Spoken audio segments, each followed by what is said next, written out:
First question है learning a language is a matter of. Learning a language, किसी भी भाषा को सीखना वो क्या कहलाता है? तो वो एक हमारा कौशल होता है। क्या होता है? कौशल। किसी भी भाषा को सीखना वो क्या होती है? कौशल। और कौशल क्या होती है? स्किल। ये ऑप्शन क्या हो जाएगा हमारा? सही। किसी भी भाषा को, किसी भी लैंग्वेज को लर्न करना, सीखना क्या कहलाता है? एक स्किल होती है। एक्विजिशन, प्रोसेस और प्रोडक्ट नहीं होगा, ये इसी के अंदर, स्किल के अंदर ही आ जाएंगे। तो skill is the better option. अगर हम बात करें तो लैंग्वेज के लिए कितनी होती है? 4 कौशल होते हैं, 4 स्किल्स होती है। सुबोपल्ली, सुबोपल्ली से सुनना, बोलना, पढ़ना और लिखना, 4 क्या है? ये भाषा के कौशल है। LSRW, लिसन, स्पीक, रीड और राइटिंग, ये 4 क्या है? भाषा के कौशल है। और ये क्या होती है? स्किल्स होती है। Option is the right answer. Next question है ability to think and talk about language. तो वो जो एबिलिटी है जिसमें हम सोचते हैं और टॉक करते हैं, यानी कि बातचीत करते हैं लैंग्वेज के बारे में, तो वो क्या होती है? वो एबिलिटी क्या कहलाती है? वो एबिलिटी होगी metalinguistic ability, phonological awareness, proficiency, emergent literacy. तो ए ऑप्शन हमारा क्या हो जाएगा? सही हो जाएगा। मेटालिंग्विस्टिक एबिलिटी हो जाएगी। मेटा का मतलब होता है थिंक, और लिंग्विस्टिक यहाँ पे क्या आ जाएगा? टॉकिंग से आ जाएगा। तो मेटालिंग्विस्टिक, थिंक और टॉक किसके अंदर हो जाएगा हमारा? Ability to think and talk about language is metalinguistic ability. Phonological awareness, तो फोनोलॉजिकल अवेयरनेस जहाँ पे भी दिख जाए उसका मतलब समझ लेना साउंड से है ना। फोनोलॉजिकल मतलब साउंड से है। प्रोफिशिएंसी हो जाएगा। उसके बाद अगर हम एमरजेंट लिटरेसी की बात करें तो एमरजेंट लिटरेसी क्या होती है? जिसमें कोई छोटा बच्चा है, शुरुआती दौर पे उसने क्या किया है? स्कूल में जाना स्टार्ट किया है, उसको पढ़ना नहीं आता, लेकिन वो क्या करता है? एक बुक को उठाता है और उसके पेज को क्या करता है? फोल्ड करता है। तो वो क्या कहलाती है? एमरजेंट लिटरेसी, बुनियादी साक्षरता। तो ये ऑप्शन हमारा सही हो जाएगा। इसी के साथ हमारा अगला क्वेश्चन है a teacher is trying to identify the case of learning gap in language after. तो एक टीचर है, कोई भी एक टीचर है, वो क्या कर रहा है?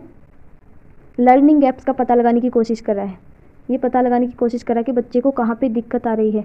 तो क्या होता है? जहाँ पे बच्चे को प्रॉब्लम आ रही है उस चीज़ का पता लगाना क्या कहलाता है? हमारा डायग्नोस्टिक टेस्ट होता है। तो अचीवमेंट टेस्ट नहीं होगा, प्रोफिशिएंसी टेस्ट भी नहीं होगा, प्लेसमेंट टेस्ट भी नहीं होगा, डायग्नोस्टिक टेस्ट क्या हो जाएगा? सही हो जाएगा। अब डायग्नोस्टिक टेस्ट हो गया है, उसके बाद क्या होगा? अब टीचर को पता चल गया कि बच्चे को कहाँ पे परेशानी आ रही है, कहाँ पे दिक्कत आ रही है, प्रॉब्लम कहाँ पे आ रही है। फिर वो क्या करेगा? उसकी उपचार प्रोवाइड करेगा ना। जब देखो कोई भी अब डॉक्टर के पास जाते हैं तो फिर वो डॉक्टर क्या करता है? पहले तो पता लगाने की कोशिश कर रहा है भी आपको दिक्कत क्या है, फिर उसके बाद क्या करता है? आपको दवाइयाँ देता है, मतलब कि आपको क्या करता है? उपचार देता है, रेमेडी देता है ना। तो फिर क्या आ जाएगा? Remedial teaching, remedial teaching. तो ये क्या हो जाएगी? डायग्नोस्टिक टेस्ट के बाद सेकंड नंबर पे क्या आती है? रेमीडियल टीचिंग, उपचारात्मक शिक्षण। यहाँ तक किसी को ना समझ में आए तो कमेंट बॉक्स में कमेंट कर देना, आपके कमेंट का रिप्लाई ज़रूर होगा अगर आपका कमेंट अच्छा हुआ तो। इसी के साथ हमारा अगला क्वेश्चन है द ग्रामर टास्क आर। जो व्याकरण के टास्क होते हैं वो क्या होते हैं? To be contextualised, to be life oriented, full form focused और मेमोरी फोकस्ड। तो मेमोरी फोकस्ड कभी भी बेस्ट ऑप्शन नहीं होता। मेमोरी वाले ऑप्शन को तो आप पहले ही एलिमिनेट कर देना। फुल फॉर्म होनी चाहिए भाई। फॉर्म्स में जो आपके दे देते हैं सेंटेंस जैसे हो गए, तो वैसे फॉर्म में होना चाहिए, कोई ज़रूरी नहीं है। लाइफ ओरिएंटेड होना चाहिए, तो ये बात ठीक है। लेकिन यहाँ पे ग्रामर टास्क की बात हो रही है, व्याकरण के टास्क की बात हो रही है, तो टू बी कॉन्टेक्चुअलाइज्ड, ये ऑप्शन क्या हो जाएगा हमारा? बिल्कुल सही हो जाएगा। लाइफ ओरिएंटेड भी सही है, लेकिन इससे भी बेटर ऑप्शन हमारे पास क्या है कि ग्रामर के टास्क क्या होनी चाहिए? कॉन्टेक्स्ट में होनी चाहिए, संदर्भ में होनी चाहिए, संदर्भ में होनी चाहिए। ठीक है। इसी के साथ हमारा अगला क्वेश्चन है, तो आप लोगों को ये बात तो पता ही होगी कि लैंग्वेज वन की जो लैंग्वेज वन मान लीजिए आपकी हिंदी है, तो हिंदी के जो 15 क्वेश्चन है ना, हिंदी के जो 15 क्वेश्चन है वहीं डिट्टो के डिट्टो कन्वर्ट करके किस में होते हैं? इंग्लिश में होते हैं। कन्वर्ट करके इंग्लिश में होते हैं 15 के 15 क्वेश्चन डिट्टो, कोई डिफरेंस नहीं होता है ना। तो आप लोगों के पास एक ट्रिक ये है कि अगर आपको हिंदी मतलब मान लीजिए किसी की हिंदी वीक है, इंग्लिश अच्छी है, तो आप अगर इंग्लिश वाला पढ़ के और फिर हिंदी का जवाब भी दे सकते हो। लेकिन इसमें थोड़ा सा टाइम तो जाएगा, लेकिन मतलब आप लोगों के लिए आसानी होगी। और जो लैंग्वेज 2 है ना, उसमें भी जो इंग्लिश के 15 क्वेश्चन है ना, वही सेम टू सेम कन्वर्ट किस में कर देते हैं? हिंदी में। सेम टू सेम, बिल्कुल कोई भी डिफरेंस नहीं होगा। आप लोग उठा के देख लेना। मतलब जिस बच्चे को यहाँ इस चीज़ में दिक्कत आ रही हो ना, तो उसके पास अपॉर्चुनिटी है कि वो अपने 30 के 30 नंबर ठीक कर सके। ज़रूरी नहीं है कि आप लोग फोल्ड करो, सीधा जो आपके पास OMR सीट होगी उसमें जो अभी आपका ऑप्शन फिल कर रहे हो OMR सीट पे, तो वो क्या है, हिंदी वाला और इंग्लिश वाले जो ऑप्शन है वो सेम टू सेम तो रहेंगी, तो आप उत्तर से वहीं से दे सकते हो। ये आप लोगों के पास एक तरीका है अगर आप अपनाना चाहोगे तो। बाकी अगर हम बात करेंगे यहाँ पे नेक्स्ट क्वेश्चन की, फॉर्मेटिव इवेल्युएशन इज़, तो फॉर्मेटिव इवेल्युएशन क्या होते हैं, एक समेटिव इवेल्युएशन होता है और एक क्या होता है फॉर्मेटिव इवेल्युएशन। तो फॉर्मेटिव इवेल्युएशन क्या होता है, not subjected to change what is happening in the teaching learning process, ये ठीक है। Related to ongoing development and improvement, ये इससे भी अच्छा है।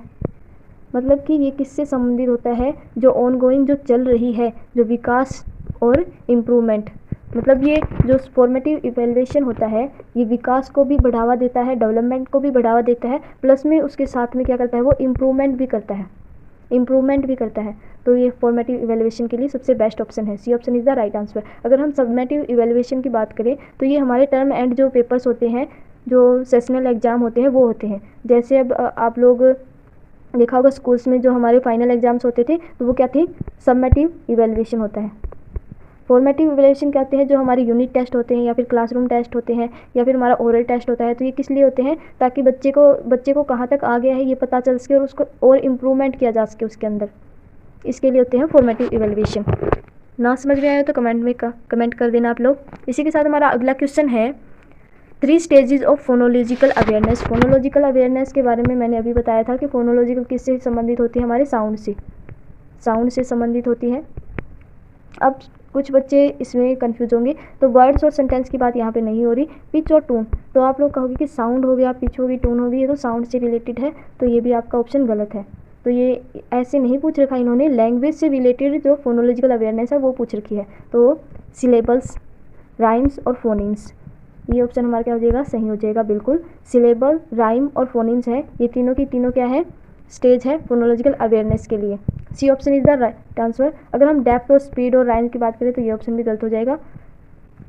तो सी ऑप्शन हमारा सही हो जाएगा, फोनोलॉजिकल अवेयरनेस है वो सिलेबल, राइम और फोनीम्स के लिए।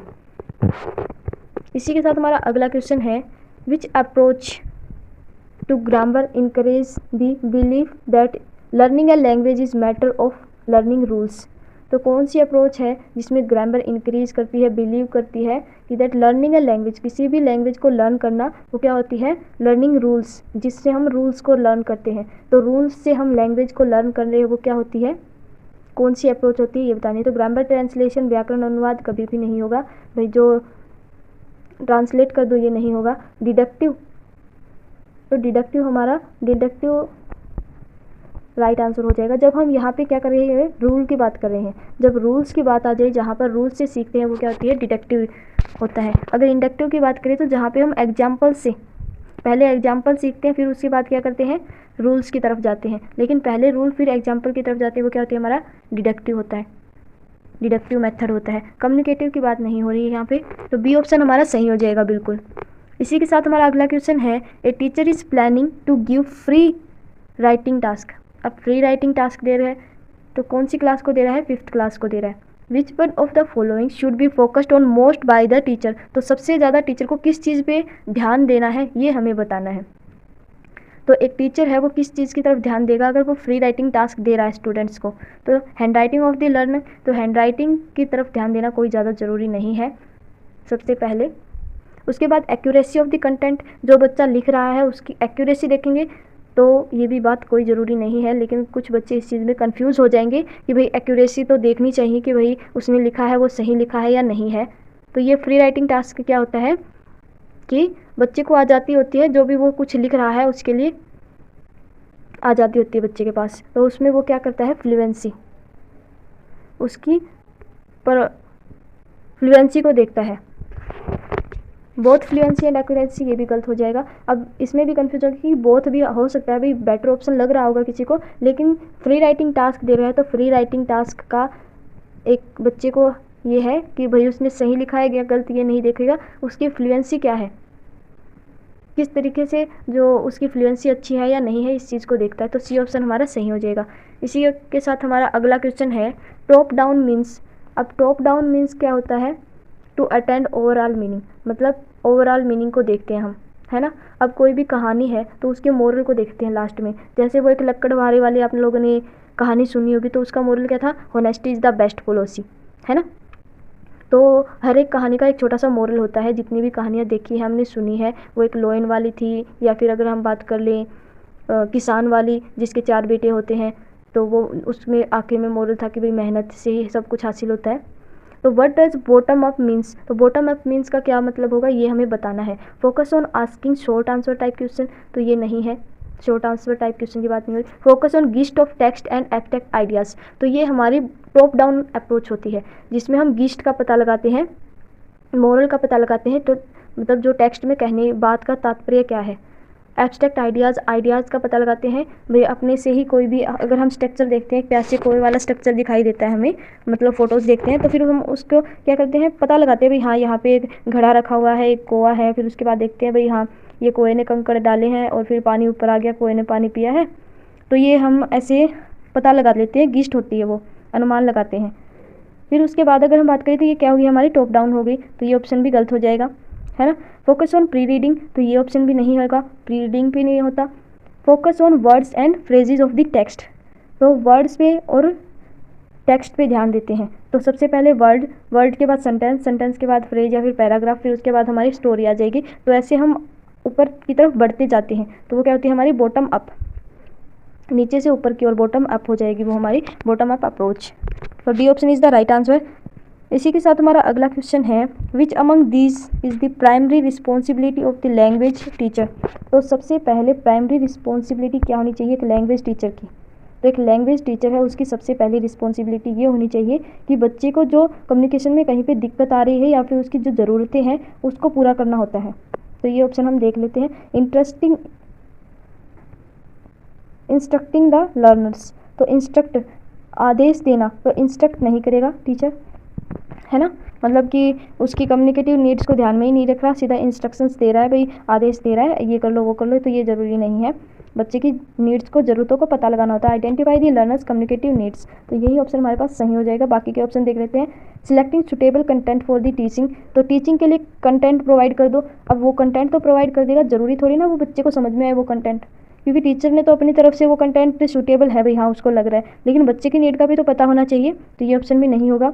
Grouping learner into different classes, तो लर्नर्स की क्या कर दो, ग्रुपिंग कर दो। तो ग्रुपिंग करना, लेबल करना, ये वाली चीज़ें कभी भी सही नहीं होगी। ये ऑप्शन तो आप आंख बंद करके काटा मार देना, एलिमिनेट कर देना। Identify the learners communicative needs, B option is the right answer. सबसे पहले हमें जो स्टूडेंट है उसकी कम्युनिकेटिव नीड्स का पता लगाना है, B option is the right answer.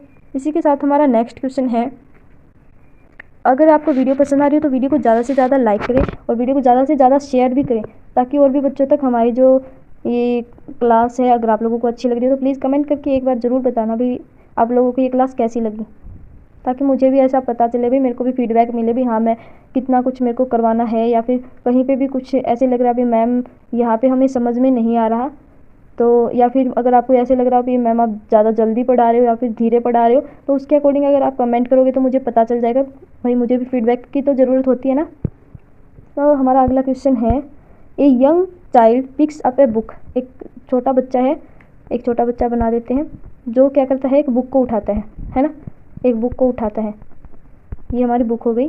Holds it right है साइड अप, अब उसको सीधे तरीके से भी पकड़ता है, ये बात भी ठीक है। टर्न्स द पेजेज, अब पेजेस को टर्न्स कर रहा है, वो पेजेस को क्या कर रहा है, टर्न्स कर रहा है। तो इसका मतलब क्या है, मतलब ये है कि बच्चे को अभी पढ़ना नहीं आता, लेकिन वो बुक को सही तरीके से उठा रहा है, उसको पकड़ रहा है और पेज को भी पलट रहा है।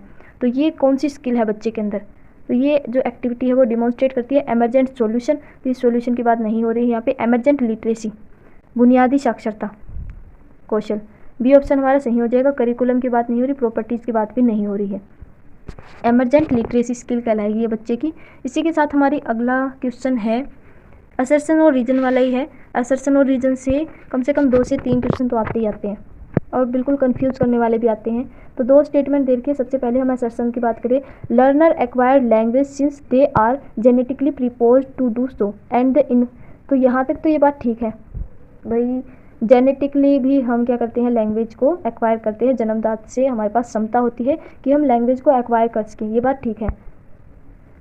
The environment does not play any role in it. तो यहाँ पे बात हमारी गड़बड़ हो चुकी है कि इन्वायरमेंट का, पर्यावरण का कोई रोल नहीं होता, जबकि पर्यावरण का और जेनेटिकली दोनों का बराबर का हिस्सा होता है, दोनों की बराबर की साझेदारी होती है। उसी प्रकार से बच्चा क्या करता है, वो लैंग्वेज को सीखता है, वातावरण से भी सीखता है और उसके पास जन्मजात क्षमता भी होती है। The learner centred classroom environment has great impact on language acquisition. तो ये बात हमारी बिल्कुल सही है 100%। यहाँ पे अकेले इन्वायरमेंट की बात हो रही है। जो लर्नर सेंटर्ड क्लासरूम क्या है, मतलब कि स्टूडेंट सेंटर्ड, और इन्वायरमेंट का क्या है, एक बहुत बड़ा रोल होता है लैंग्वेज को एक्वायर करने में। तो यहाँ पे हमारा ए गलत है लेकिन आर सही है, तो ए ऑप्शन ही हमारा सही हो जाएगा। A false but R is true. इसी के साथ हमारा अगला क्वेश्चन है, a way to teach reading that emphasizes understanding the meaning of words from the context in which they appear। तो एक तरीका है जिसमें क्या करते हैं, रीडिंग को सिखा रहे हैं और अंडरस्टैंड कर रहे हैं मीनिंग्स ऑफ वर्ड्स के मीनिंग को अंडरस्टैंड कर रहे हैं एक कॉन्टेक्स्ट से, ठीक है, एक संदर्भ से क्या कर रहे हैं, मीनिंग्स को, वर्ड्स के मीनिंग को समझने की कोशिश की जा रही है। तो ये क्या हो रहा है, यहाँ पे स्ट्रक्चरल अप्रोच है, तो स्ट्रक्चर की बात यहाँ पे नहीं हो रही। कम्युनिकेटिव अप्रोच है, कम्युनिकेशन नहीं हो रहा है, यहाँ पे कोई भी वार्तालाप दिखाई नहीं दे रहा है। बॉटम अप अप्रोच और होल लैंग्वेज अप्रोच। तो अब यहाँ पे वर्ड से फिर बात हो रही है, तो आप लोग समझोगे कि बॉटम अप्रोच होगी, लेकिन ये नहीं है। ये क्या है, हमारी डी ऑप्शन हो जाएगा whole language approach. Whole language approach, क्योंकि ये वर्ड्स को क्या कर रहा है, संदर्भ में सीखने की बात हो रही है यहाँ पे। डी ऑप्शन हमारा सही हो जाएगा, होल लैंग्वेज अप्रोच। इसी के साथ हमारा अगला क्वेश्चन है, a mother asked the teacher of class 2। दूसरी क्लास के टीचर से पूछती है एक माँ कि how it was possible for her child to sometimes say things that she had never heard any adult or sibling says. मतलब एक माँ है, वो एक टीचर से, अपनी टीचर से पूछती है दूसरी क्लास की, ये कैसे संभव हो सकता है कि उसका बच्चा कभी कभी ऐसे वर्ड्स बोलता है जो ना तो उसने अपने एडल्ट से सुने हैं, ना ही अपनी सिबलिंग से, ना ही अपने भाई बहन से सुने हैं। तो ये पॉसिबल कैसे हो सकता है, ये संभव कैसे हो सकता है। Which one of the following is accept the answer to this question. तो इस क्वेश्चन के लिए कौन सा सुटेबल आंसर है वो हमें बताना है। एज पर कंस्ट्रक्टिविस्ट अप्रोच, रचनावादियों के अप्रोच के अकॉर्डिंग क्या है, child can invent new language. तो ये बात यहाँ पे नहीं होगी। Children learn language only by imitating, अकेला इमिटेट करके सीखते, तो ये बात भी नहीं होगी। Human brain is initially wired to learn language, ये बात हमारा सही हो जाएगा। किसके अकॉर्डिंग, नोम चॉम्स्की के अकॉर्डिंग, कि ह्यूमन ब्रेन है वो इनिटेटली, जन्मजात से ही ऐसा होता है कि वो नई लैंग्वेज को क्या कर सकता है, लर्न कर सकता है। हो सकता है वो वर्ड्स उसने अपने दोस्तों से सुने हो, स्कूल में सुने हो, या फिर अपने पड़ोसियों से सुने हो, है ना। तो जन्मजात से ही लैंग्वेज को एक्वायर कर सकता है, ऐसी क्षमता होती है ह्यूमन ब्रेन के अंदर। सी ऑप्शन हमारा बिल्कुल सही हो जाएगा। इसी के साथ हमारा अगला क्वेश्चन है, जो कि हमारा लास्ट क्वेश्चन है आज का। इसी के साथ हमारी जो क्लास है यहीं पे एंड हो जाएगी। A teacher can develop the listening skill of language learner by. तो लिसनिंग स्किल, सुनने के कौशल को कैसे बढ़ावा दे सकता है, कैसे विकास कर सकता है, ये हमें बताना है। Making learner listen to everything they hear passively. तो पैसिवली नहीं करना है, पैसिवली नहीं करना है, एक्टिव होके हर एक चीज़ में पार्टिसिपेट करेगा तभी अच्छा होगा। स्पीकिंग कंटिन्यूसली टू लर्नर, जो लर्नर है, जो बच्चा है, उसके साथ कंटिन्यूसली स्पीक करना है, चाहे वो क्लासरूम में हो चाहे वो आउटसाइड हो। मतलब कि क्लासरूम के बाहर या फिर क्लासरूम में, दोनों जगह ही बच्चे का पीछा नहीं छोड़ना, कंटिन्यूसली स्पीक करना है। तो ये तरीका बिल्कुल ही गलत है। Focus only on listening skill without associating them with other language skills. तो ये बात भी बिल्कुल गलत हो जाएगी। सिर्फ ओनली वाला जो ऑप्शन आ जाए ना, वो तो हमेशा ही गलत समझ लेना आप लोग। इसके बाद हमारा फोर्थ जो ऑप्शन है वो है creating opportunities for learner to listen a variety of language source. मतलब ऐसी अपॉर्चुनिटी प्रोवाइड करनी है जिससे वो वेराइटीज़ में अलग अलग तरीके के लैंग्वेज की सोर्सेज में पार्टिसिपेट करके और अलग अलग लोगों से बात करें, इंगेज करें और लिसनिंग एक्टिविटीज़ के साथ क्या करें, जुड़े। तो ये क्या हो जाएगी हमारी, बिल्कुल सही हो जाएगा। इससे क्या कर सकते हैं हम, सुनने के कौशल को बढ़ावा दे सकते हैं बच्चे के। D option is the right answer. तो आज की क्लास हमारी यहीं पे समाप्त होती है। अगर वीडियो पसंद आई तो वीडियो को लाइक करें, चैनल को सब्सक्राइब करें और वीडियो को ज़्यादा से ज़्यादा शेयर करें ताकि और भी बच्चों की हेल्प हो सके।